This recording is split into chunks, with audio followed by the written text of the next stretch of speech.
Halo teman-teman, perkenalkan nama saya Dea Aistetika Kristina Daud, NIM 20407002, mahasiswa Universitas Negeri Manado, Program Studi Sendra Tasik. Baiklah, kali ini saya akan membahas materi tentang konsep dasar manajemen pendidikan. Yang pertama, pengertian pendidikan. Menurut Carter Vigat, dalam Dictionary of Education, pendidikan merupakan seni, praktek atau profesi sebagai pengajar. Merupakan ilmu yang sistematis atau pengajaran yang berhubungan dengan prinsip-prinsip dan metode-metode mengajar, pengawasan, dan bimbingan murid. Dalam arti luas, digantikan dengan istilah pendidikan merupakan seni untuk membuat dan memahami ilmu pengetahuan yang tersusun, yang diwarisi atau dikembangkan masa lampau oleh generasi bangsa. Menurut buku Higher Education for American Democracy, pendidikan adalah suatu lembaga dalam tiap-tiap masyarakat yang beradab. Tetapi tujuan-tujuan pendidikan tidaklah sama dalam setiap masyarakat. Sistem pendidikan suatu masyarakat tertentu dan tujuan pendidikan didasarkan atas prinsip cita-cita dan filsafat yang berlaku dalam suatu masyarakat. Menurut Profesor Rick Kay dalam buku Planning for Teaching and Introduction to Education, istilah pendidikan adalah fungsi yang luas dari pemeliharaan, perbaikan kehidupan suatu masyarakat yang baru atau generasi muda bagi penuaian kewajiban dan tanggung jawabnya kepada masyarakat. Jadi, pendidikan adalah suatu proses yang lebih luas dari proses yang berlangsung di sekolah saja. Dari pendapat beberapa ahli tersebut, maka disimpulkan bahwa pendidikan merupakan usaha manusia dalam meningkatkan kepribadiannya dengan mengembangkan potensi yang dimilikinya, baik secara rohani maupun jasmani. Pendidikan berarti juga lembaga yang bertanggung jawab terhadap terciptanya tujuan pendidikan. Pendidikan merupakan hasil yang dicapai oleh perkembangan manusia.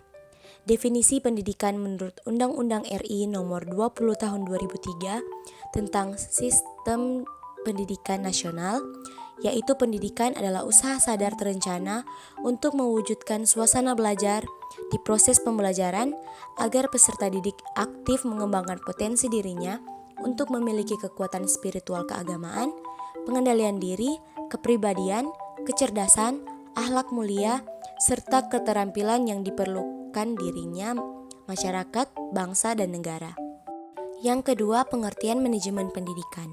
Manajemen pendidikan merupakan salah satu cabang ilmu sosial yang pada intinya adalah mempelajari tentang perilaku manusia yang kegiatannya sebagai subjek dan objek.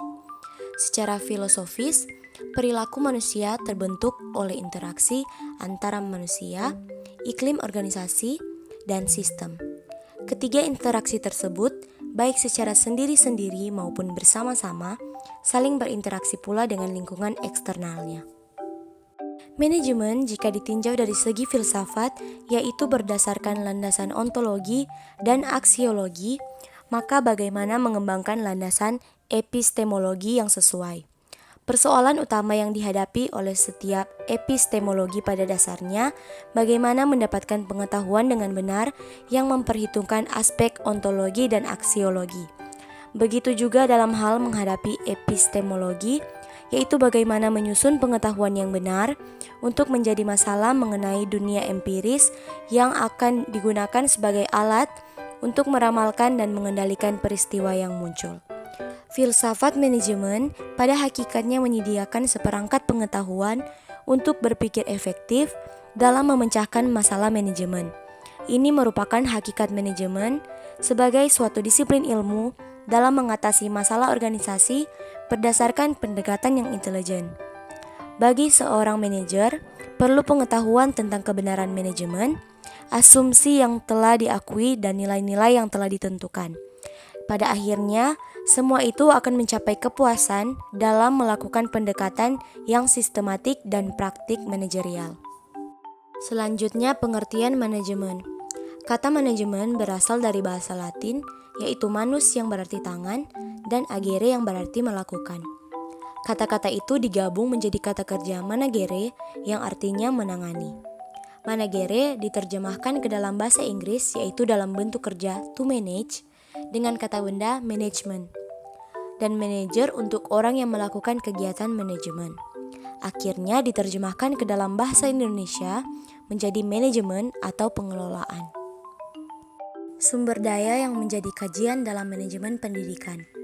Dilihat dari pengertian manajemen dan pengertian pendidikan di atas, maka kita dapat mendefinisikan manajemen pendidikan sebagai suatu proses perencanaan, pengorganisasian, pelaksanaan, dan pengawasan dalam mengelola sumber daya yang berupa money, materials, method, machine, market, minutes, dan information untuk mencapai tujuan yang efektif dan efisien dalam bidang pendidikan. Objek atau sumber daya yang menjadi kajian dalam manajemen pendidikan ada 7, yaitu pertama man atau manusia adalah unsur terpenting yang perlu dikelola dalam manajemen pendidikan. Pengelolaan yang biasa dilakukan misalnya dengan mengorganisasikan manusia dengan melihat apa yang menjadi keahlian orang tersebut. Selanjutnya money atau uang dimaksudkan untuk mengelola pendanaan atau pembiayaan secara efisien sehingga tidak terjadi pemborosan dalam suatu lembaga pendidikan. Selanjutnya materials atau bahan yang besar atau kecil, dan pasar yang dimaksud adalah masyarakat secara luas, sasaran yang dituju adalah masyarakat. Kemudian metode, pengelolaan metode juga harus dilakukan dengan baik. Metode yang digunakan untuk mengajar guru di sekolah satu dengan guru di sekolah yang lain tidak sama karena tergantung pada kesiapan siswa yang diajar. Selanjutnya mesin. Pengelolaan mesin bertujuan untuk dapat mengelola mesin yang digunakan dalam mendukung proses belajar mengajar supaya dapat digunakan sebaik mungkin dan tidak cepat mengalami kerusakan. Selanjutnya market atau pasar adalah suatu kunci yang menentukan sekolah atau lembaga pendidikan tersebut menjadi lembaga pendidikan yang besar atau kecil. Yang selanjutnya minutes atau waktu perlu dikelola dengan baik karena waktu belajar peserta didik di sekolah sangat terbatas sehingga perlu pengelolaan yang baik supaya waktu belajar mengajar menjadi lebih efisien. Yang terakhir information adalah suatu kabar tentang keadaan pemasaran yang akan dituju. Selanjutnya tujuan manajemen pendidikan yang pertama, efisien dalam menggunakan sumber daya, kedua, efektif dalam pencapaian tujuan, ketiga, bermuara pada tujuan pendidikan, keempat, mendukung kegiatan pendidikan dalam upaya mencari tujuan pendidikan. Manfaat manajemen pendidikan yang pertama, menciptakan suasana belajar yang bermutu dan menyenangkan, dan yang lebih penting lagi adalah dapat menciptakan peserta didik belajar atau cara belajar, learning how to learn, yang terbaik bagi dirinya. Yang kedua, meningkatkan kompetensi manajemen pendidikan bagi pendidik sehingga lebih profesional. Yang ketiga, menghemat sumber daya dengan hasil memuaskan. Yang keempat, mendapatkan tenaga kependidikan yang profesional. Fungsi manajemen pendidikan adalah elemen-elemen dasar yang akan selalu ada dan melekat di dalam proses manajemen yang akan dijadikan acuan oleh manajer dalam melaksanakan kegiatan pendidikan untuk mencapai tujuan yang efektif dan efisien. Dalam manajemen, terdapat fungsi-fungsi manajemen yang terkait erat di dalamnya. Menurut George R. Terry, fungsi manajemen adalah 4, yaitu fungsi perencanaan atau planning, fungsi pengorganisasian atau organizing, fungsi pelaksanaan atau actuating, dan fungsi pengendalian atau controlling. Menurut Luther Gulick, fungsi manajemen ada 7, yaitu fungsi-fungsi perencanaan planning, fungsi pengorganisasian organizing, fungsi pengaturan anggota staffing, fungsi pengarahan directing, fungsi koordinasi coordinating, fungsi pelaporan reporting, dan fungsi pencapaian tujuan budgeting. Ruang lingkup manajemen pendidikan dibagi menjadi 3 kelompok, yaitu menurut wilayah kerja, manajemen seluruh negara, manajemen satu provinsi, manajemen satu unit kerja, dan manajemen kelas. Menurut objek garapan, manajemen siswa, manajemen ketenagaan pendidikan, manajemen sarana prasarana, manajemen tata laksana pendidikan, manajemen pembiayaan, dan manajemen humas.